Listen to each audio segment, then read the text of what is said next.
আমি এখন MacBook M1 Pro দিয়ে এই একটা ডিসপ্লে যেটা ওর আছে, এই একটা সো 3 ডিসপ্লে ইউজ করতেছি, just using this Asus 1101 in dongle, যেটাতে এর পাশাপাশি মানে আরও একটা ইনপুট দেওয়া যাবে, ভিজি ইনপুট আই গেস।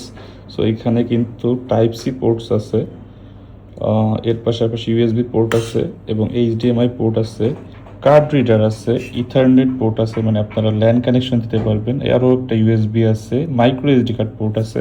সো এটা 11 in 1 হওয়ার কারণ হচ্ছে কারণ 11টা পোর্টস আছে এখানে।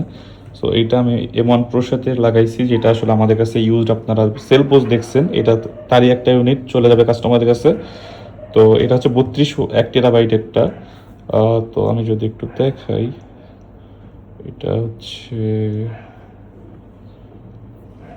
32 1 টেরাবাইট ভার্সনটা। আর এইটা দেখেন দুইটা ডিসপ্লের সাথে কানেক্ট করা, জাস্ট এইটা দিয়ে। তো যারা ম্যাকবুক ইউজার আছেন বা যারা ম্যাক মিনি ইউজার আছেন, একটা এক্সট্রা ডিসপ্লে ইউজ করতে চাইতেছেন, আপনাদের তো আসলে এইচডিএমআই পোর্ট একটা, তখন কি করবেন? তখন এমন একটা ডঙ্গল ইউজ করতে পারবেন যেটার মাধ্যমে আপনারা আরও অ্যাক্সেসরিজ আসলে ইউজ করতে পারবেন। M1 Proতে নাই, অনেকগুলো পোর্ট আছে, এই পাশে অনেকগুলো পোর্ট আছে। আর এআর এ তো আসলে এইচডিএমআই পোর্টও নাই, তখন আপনি কি করবেন? তখন এইটা ইউজ করতে পারবেন। সো যারা ডঙ্গল বা বেস্ট একটা হাব খুঁজতেছেন, তারা কিন্তু এই বেসুসের 11 on 1টা নিতে পারেন।